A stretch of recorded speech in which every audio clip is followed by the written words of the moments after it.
Tarehe 15 ya mwezi wa sita, ulimwengu unaamka na taarifa nyingine tofauti. Unaamka na taarifa ya kuporomoka kwa bei ya mafuta kati ya asilimia 4 mpaka asilimia 4.7. Karibu asilimia 5 ya mafuta yameshuka duniani. Yameshuka baada ya taarifa tu kutoka katika pande tatu ambazo zinahusika na mgogoro huu. Taarifa iliyotolewa na Marekani, Donald Trump, na taarifa iliyotolewa na Irani, na taarifa iliyotolewa na msuluhishi mkuu wa mgogoro Pakistani, kuwa Marekani na Irani zimefikia makubaliano ya kumaliza uhasama au makubaliano ya kumaliza huu mzozo na kuelekea katika kipindi cha siku 60 za mazungumzo hasa ya kutatua haya matatizo ambayo yamekuwa yakiendelea. Jana kupitia gazeti la Israeli la kila siku la Haaretz liliandika kwa wino mzito kabisa asubuhi kuwa Irani kutoka kunusurika inarudi kwenye meza ikiwa imara. Hii ni kwa mujibu wa gazeti la Israeli la Haaretz ambao waliandika hiyo taarifa, sio maneno yangu mimi hayo. Lakini wakati dunia ikisubiri kuona kuwa huenda Irani ingejibu mashambulizi yaliyofanywa na Israeli kule Beiruti, kwa sababu Irani ilituambia na ilituaminisha kuwa Beiruti inabaki kuwa ni mstari mwekundu katika mazungumzo. Awali taarifa iliyotolewa na spika wa bunge la Irani ambao unaweza kusema ndio msuluhishi mkuu wa mgogoro huu Mohammad Ghalibaf ilisema kuwa kuna mambo mawili tu katika shambulizi la Israeli kule Lebanoni. Ima Marekani haiwezi kumdhibiti Israeli kwenye kufanya, au Marekani haiaminiki kwenye makubaliano. Rais Donald Trump aliandika kwenye mtandao wake wa Truth Social kuwa shambulizi la Israeli Beirut ni katika vitu vilivyomkera sana na kumkaripia sana waziri mkuu. Anasema kuwa hakuwa na taarifa, amestushwa sana na mashambulizi yaliyoelekea katika kile ambacho Donald Trump anasema kuwa tulikuwa tuko nje ya saa moja tu kusaini makubaliano na Irani, halafu linatokea shambulizi la kijinga kabisa lililofanywa na Israeli. Lakini wakati huo akitetea haki ya Israeli ya kujilinda, ila akasema kuwa sitaki lijirudie, na wakati huo huo akaisisitiza Irani kuwa tunawaomba msifanye majibu yenu kwa Israeli, lakini nyie njoni moja kwa moja kwenye makubaliano ili tuweze kukubaliana na hili, tuachane na mashambulizi haya ambayo yametokea upande huo. Israeli inasema kuwa haiwezi kufungwa mikono yao dhidi ya mashambulizi kuelekea Hizbullah, wala haifungamanishwi na makubaliano ya Irani na Marekani dhidi ya mgogoro huu unaendelea. Wanasema swala la Lebanoni linabaki kuwa ni chini yao, lakini Marekani imetoa shinikizo kubwa kwa Israeli kuhakikisha hili linamalizika. Wakati huo huo, Irani inasema kuwa kupitia waziri wake wa mambo ya nje inasema kuwa swala la Lebanoni ni sehemu ya mazungumzo. Kama hapatokuwa na utulivu Lebanoni, basi hakuna mazungumzo yote wala hakuna amani yoyote ambayo itasainiwa katika hili. Sasa kipi ni kipi, nani ni nani, na wakati gani haya yanatokea? Amani iwe nawe, peace be upon you. Natumai wewe ni mzima wa afya na unaendelea vyema na majukumu yako ya kila leo. Nitakuja kulizungumza au ninakuja kuzungumza na wewe kuhusu hili swala nyeti kabisa ambalo nimeanza nalo kukwambia kuwa limesababisha kuporomoka kwa bei ya mafuta duniani na kutoa tumaini kidogo, japokuwa hakuna uhakika kuwa tunaendelea kwenda mpaka wapi. Katikati ya mzozo na majibizano ya kuwa nani atajibu kwa wakati gani, kwa sababu tulikuwa tunaamini kuwa Irani itafanya majibu baada ya yale mashambulizi, na jana jioni Irani ikatangaza kuwa ilikuwa imefunga anga yake. Hata taarifa iliyotolewa na waongoza ndege duniani pia walituonyesha kuwa anga ya Irani ilikuwa dry kabisa, kavu, haikuwa na misafara yote, ilikuwa imefungwa. Na tayari ndani ya Israeli hata akiwemo Generali Eyal Zamir ambaye ni mkuu wa majeshi alitoa taarifa akasema kuwa wanajiandaa kwa sababu wanafahamu kuwa Iran itafanya majibu kuelekea kwao baada ya wao kufanya mashambulizi kule Beiruti. Swala la Beiruti nimelieleza jana, mashambulizi nimeeleza jana. Leo nitaelezea hiki kitu kinaitwa makubaliano. Jana usiku wakati najaribu kufuatilia hizi taarifa katika pande zote, nilikuwa nikiangalia vyombo vya ndani zaidi vya Israeli vilivyokuwa wanazungumza, na wachambuzi wa Israeli ni wachambuzi ambao wako huru sana kujadili, hata pale wanapokosoa serikali yao wako huru sana kuzungumza kuhusu mambo yanayoendelea duniani. Mijadala mikubwa ilikuwa ni ofa gani Marekani anaiofa Irani ili Irani isifanye majibu kwa Israeli ile jana. Wengine wakaenda wakasema kuwa Irani imekataa ofa ya Marekani. Nadhani Marekani alikuwa akijaribu kutoa ofa ili Irani isifanye majibu katika kipindi hiki, yani achane na hilo swala ili waende kwenye makubaliano moja kwa moja. Sasa inatajwa pia ofa ya Marekani kusema kuwa itaondoa blockade ya baharini ili Iran isifanye majibu kuelekea kwa Israeli. Ni kitu ambacho ukiangalia katika mara zote ambako Donald Trump alitangaza kuwa tumefikia makubaliano, swala la blockade Marekani waligoma kabisa, kuwa walisema kuwa makubaliano ya mwisho kabisa, yani ya mwisho kabisa ndio atapelekea sisi tuondoe blockade. Yani Iran ataposaini makubaliano, akisaini makubaliano ndio sisi tutaondoa blockade. Lakini jana Donald Trump kwenye andiko lake ametangaza kuwa ameamua kizuizi cha baharini kiondolewe, meli ziwashe injini na mafuta yatiririke duniani, na hapo tukuwa na mashambulizi na uhasama katika pande zote mbili, huku ikihusika na Lebanoni kusimamisha vita kamili. Hapa kwenye Lebanoni ndio sasa kwenye aina fulani huenda Irani akawa amepata vitu viwili kwa wakati mmoja kwenye hili. Kapewa ofa na Marekani ambazo hazikuwepo. Kwa hiyo huenda kuwa Irani aliamua kuwasha gia, kuweka gia na kuweka mguu kwenye klachi bila kuachia, akimaanisha kuwa na kwenda, na Marekani akawa anatoa ofa na kutoa ofa. Kwa hiyo kuna ofa ambayo Irani wanaanza kuwa yes, hii ni ofa ambayo tumekuwa tukitaka, lakini hii ofa inaenda kutupa kile zaidi. Unaweza kusema blockade, niliwaambia kuwa ilikuwa ni kizuizi ambacho kinaivuruga kabisa Irani kwenye hiyo, lakini kilichokuwa kinawasaidia Irani ni kuwa hali yao ambao tayari wamewahi kuishi huko nyuma, maisha walioyazoea, ndio unaweza ukasema hivyo, lakini pia ilikuwa inaathiri kiasi kikubwa uchumi wa Iran. Sasa Marekani inatajwa kuwa alikuwa ametoa hizo ofa, lakini akailalamikia Israeli kuwa kuto kujaribu tena kwenda huko. Sasa Iran anashinda kipi? Anaweza kuwa ameshinda ofa, kaipokea, lakini si tu kupokea ofa, ameona awachonganishe Marekani na Israeli kwenye hili, kwa sababu tayari ulimwengu umereact kwenye hiki ambacho kinaitwa kama makubaliano, na nchi nyingi duniani zimeyapongeza hayo makubaliano, zikiwemo nchi kubwa duniani nyingi zimefurahia, wanasema tumefurahishwa na hatua ya makubaliano. Sasa hatua ya makubaliano iko pamoja na Lebanon. Pale Israeli atapokiuka tena hili kwenda kushambulia Lebanon, Irani hatazungumza sana, atakuwa akiwaambia wale upande wa pili, nyinyi ndio wenye matatizo, sio sisi wenye matatizo, nyinyi ndio wenye matatizo. Ni kama vile ameamua kumchonganisha sasa Donald Trump na Netanyahu kamili kwenye mzozo, kwa sababu ni mambo mawili tu ambayo Israeli watayafanya sasa. Ikiwa Netanyahu hatoishambulia Lebanon, kwa sababu mkataba huu si tu ule ulikuwa unasemwa na Iran kuwa hatutaki ushambulie Beirut, ni mkataba ambao hautoishambulia Lebanon. Elewa, sio Beirut, Lebanon. Yani inaingia Lebanon nzima, kuwa hakutokuwa na Israeli ajiondoe hili. Sasa nani mwenye jukumu la kumlazimisha Israeli afanye hivyo? Ni Marekani.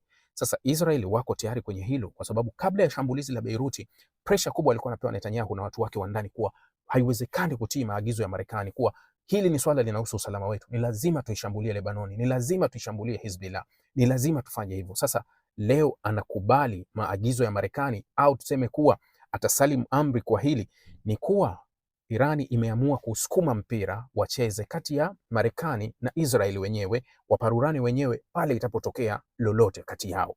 Sasa wanamaliza vita. Katika tangazo la Donald Trump anasema kuwa mlango wa bahari wa Hormuz utafunguliwa na blockade ya Marekani itaondolewa. Huwa nikirudi nyuma kuwakumbusha, kuna watu hawapendi kukumbushwa, lakini ninakukumbusha, vita hii wakati inaanza ilikuwa sio vita ya Hormuz.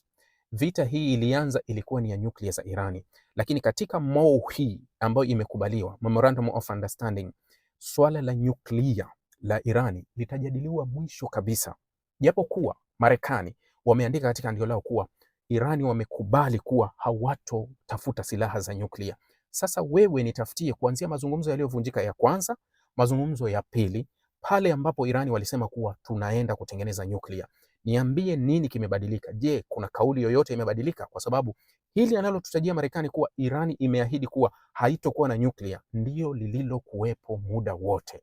Yaani katika mazungumzo yote mawili yaliyovunjika na kuanzishwa vita 12 days na hii vita ya sasa, mara zote Irani wamesisitiza kuwa hawana mpango wa kutengeneza nyuklia, ndio wamekuwa wakizungumza hivyo. Kwa hiyo Marekani anapolileta sio jipya, kwa sababu hata wenyewe walishalizungumza hata kabla ya kuwashambulia kwa hatuna mpango wa nyuklia, sisi tuko na yetu. Lakini kuna zile ambazo Irani wanasema kuwa mstari mwekundu haupo kwenye mazungumzo.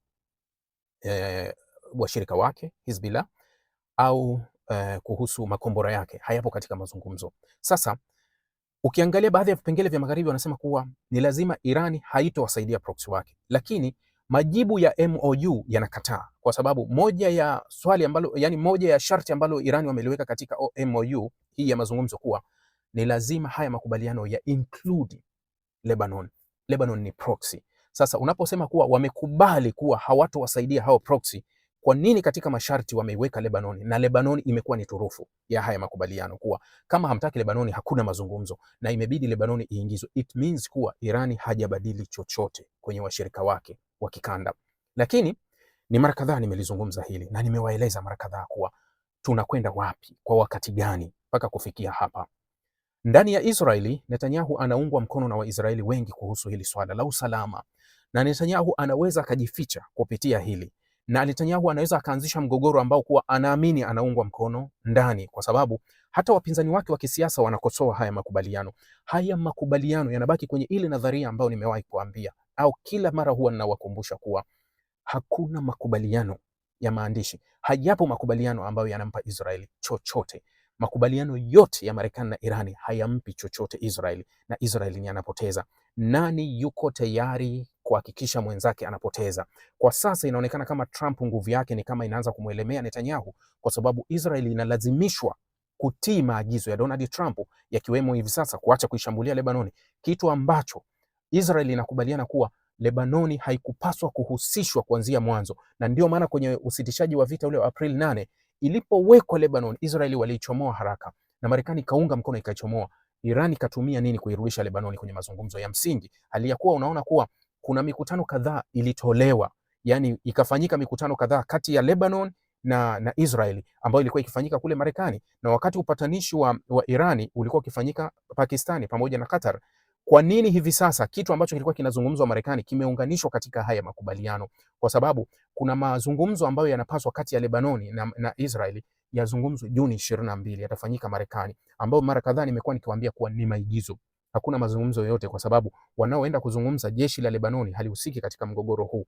Anayehusika katika mgogoro ni Hizbullah pamoja na Israeli. Sasa nani ameosababisha mazungumzo ya Lebanoni yaletwe kwenye mazungumzo ya msingi ya Irani, na leo Lebanoni itumike kama turufu kwa Irani, kuwa bila hawa watu kuwapa haki zao, au bila hawa kuwa na imani, au bila hawa kuacha kushambuliwa, hakuna mazungumzo yote tunazungumza. Kwa hiyo Donald Trump ameenda kuitoa, yani ameenda kuyachukua mazungumzo, kwa sababu sasa hivi unaponiambia kuwa mazungumzo yatayoendelea kati ya Lebanoni na Israel yana faida gani? Hayana faida yote, kwa sababu mazungumzo ya msingi au uamuzi wa msingi wa Hizbullah au uamuzi wa msingi wa Lebanoni umerudishwa kwenye jambo la msingi la Irani pamoja na Marekani hivi sasa. Maana yake kuwa nguvu ya Irani imewazidi upande wa pili. Ndio maana kuwa Israeli kashindwa kumlazimisha Marekani kuwa tuitoe Lebanoni kwenye mazungumzo, iwe pembeni. Leo Lebanoni inazungumza ikiwa ndani, yani Lebanoni imeunganishwa na msingi wa mazungumzo kama vile Hormuz, imeunganishwa kama makombora, imeunganishwa kama asset, imeunganishwa kama proxy, imeunganishwa kama, yani imeunganishwa katika matatizo muhimu ambayo yanayotakiwa yazungumzwe kati ya Irani na Marekani hivi sasa, sio tena katika swala jingine. Sasa kama Lebanoni imetolewa, tutarajie nini? Israeli ianzishe mashambulizi kwenda wapi? Kwa sababu hakuna unaweza kusema kuwa ingekuwa serikali ya Syria ile ya kina Bashar al-Assad tungeshuhudia vita mpya ambao Netanyahu angeenda kujificha, lakini tutarajie kuwa kuna mzozo mpya utaruka ndani ya Gaza, kwa sababu katika haya makubaliano hakuna sehemu ambayo imefungamanishwa na Gaza, isipokuwa imesema kuhusu washirika wa kikanda, ila haijaainisha washirika gani wa kikanda. Kwa hiyo Netanyahu ana chimbo jingine ambalo la kwenda kujificha. Tarajia, mimi huwa sio mtabiri, ila ninakwambia tu tarajia kuwa kuna vita mpya inazuka Gaza hivi sasa. Yani haiwezi ikachukua muda, kwa sababu haya makubaliano yanatakiwa yaende Juni 19 yakasainiwe kule Geneva, na spika wa bunge pamoja na Araghchi huenda wakaelekea Geneva, na JD Vance huenda akaelekea Geneva katika kujaribu kusaini haya makubaliano, ambayo makubaliano haya ni ya kuondoa uhasama. Makubaliano ni ya kuweka vita pembeni na kuhakikisha kuwa wanaingia rasmi kwenye mazungumzo sasa ya kumaliza matatizo. Irani wanasema kuwa hatuwezi tukaanza kujadili masuala yoyote ya hili, kwanza Marekani aanze kukubaliana na kile ambacho tulichokubaliana. Mpaka jana inatajwa kuwa Marekani amekubali kuachia freezing assets za Irani kiasi cha dola bilioni 25, na katika fedha hizo, nusu ya fedha hizo zitaachiliwa mwanzo kabisa kabla ya mazungumzo, zitaachiliwa. Halafu ataanza kulifti sanction kidogo kidogo, na mazungumzo yatachukua siku 60 katika hili swala. Sasa nani ni nani katika hili? Je, ni kweli gazeti la Haaretz lilichokiandika kuwa Irani ilikuwa dhaifu mwanzo na inarejea ikiwa imara kwenye mazungumzo na inaweza ikafanya maamuzi ya pande zote mbili? Nani anabaki kwenye hili? Bila shaka hivi sasa timu ya Netanyahu inajaribu kuainisha au kutazama kuwa wanatakiwa waende chimbo gani hivi sasa, wakaanzishe la kuanzisha ili tu ndani ya Israeli kusijadilike siasa au tusianze mchakato wowote wa kisheria wa kimahakama ambao utamtaka waziri mkuu kufika mahakamani. Ni lazima tuvuruge hivi vitu, kwa sababu tunahesabu muda, tuna miezi 4 tu kwenda uchaguzi, na huu uchaguzi kwa nguvu zote Netanyahu na washirika wake wamekuwa wakijaribu kuvuruga usije kutokea ili waweze kujinusuru kwenye hili swala. Lakini Donald Trump naye anajaribu kujitoa kwenye hili, angalau aweze kusimamisha katika miezi 5 kuelekea uchaguzi wa nusu msimu, angalau ajiweke kwenye nafasi yake mwenyewe. Na waambieni, mark my word, chukueni ugomvi unaokuja baada ya hili, huenda makubaliano usisainiwe yakawa yamevurugwa na Israel. Israel itashambulia tena Lebanoni bila shaka, na watakwanguana na Donald Trump, na sasa kutakuja vita rasmi, kwa sababu kuna kile kitu kinaitwa Israel, kuna Amerika, alafu kuna Netanyahu, kuna Trump. Hivi sasa mzozo wa wazi kabisa utakuwa kati ya Trump na Netanyahu, kwa sababu hakuna tena maigizo hapa mbele, kwa sababu muda hauwapi hiyo nafasi ya maigizo. Kungekuwa hakuna lolote katika kipindi hiki, wangeweza kutuigizia na tukasema kuwa wanashirikiana kwa pamoja katika hili, lakini hivi sasa ni kuwa walianza kutembea njia moja, lakini sasa wanapita njia tofauti, kwa sababu kila mmoja akimchezea mwenzake anabaki yeye. Yani Netanyahu akiweza kumdhibiti Trump anabaki yeye, Trump akiweza kumdhibiti Netanyahu anabaki yeye. Nani anamdhibiti mwenzake? Kwa hiyo kila mmoja atajaribu kutumia nguvu alionayo ya kimamlaka kutaka kumdhibiti mwenzake. Tutaona harakati nyingi kubwa au zitaendelea ndani ya Marekani kwa wanasiasa ambao wanaunga mkono Israeli na ambao wako nyuma ya Netanyahu kujaribu kumpushi Trump, kumlazimisha baadhi ya vitu. Huenda tukasikia tena faili za Epstein zikaanza kutolewa katika kujaribu kumpushi Donald Trump ili aingie kwenye mfumo. Lakini wakati huo tunaweza tukaona nguvu ya Donald Trump akijaribu kutaka kumdhibiti Netanyahu kwa hivi sasa. Kwa hiyo nani ni nani kwa wakati gani? Yani hivi sasa vita ya Trump na Netanyahu haiepukiki kwa uwazi, kwa sababu hakuna kinachowapa nafasi. Kama kusingekuwa na uchaguzi katika nchi zote mbili, hawa wangetuigizia, lakini sasa hawawezi kuigiza, kwa sababu kila mmoja anatakiwa kujinusuru na hili. Baki kwenye vita, ujinusuru Netanyahu. Toka kwenye vita Trump, ujinusuru. Nani anamdhibiti mwenzake kwa wakati gani? Maigizo yote ambao walikuwa wakituigizia hapo, muda unawadhibiti, kwa sababu tayari muda sio rafiki yao, na kujaribu kubadili haya ni vigumu kwao. Ikiwa mmoja ataamua kusalimu amri, ni Netanyahu anaweza kuelekea Gaza ili asiwajibishwe na hili, angalau aweze kujinusuru kwa hili. Lakini kama atataka vinginevyo, atataka ammalize Trump, na Trump naye atataka kummaliza Netanyahu. Kwa hiyo Irani waliamua kurusha lile fupa, kuwakabidhi wao waanze kugombea lile fupa, na hii ndio itavyotokea, na haya ndio yanayoendelea. Jamani, niwatakie kila la heri na asanteni, shukran sana.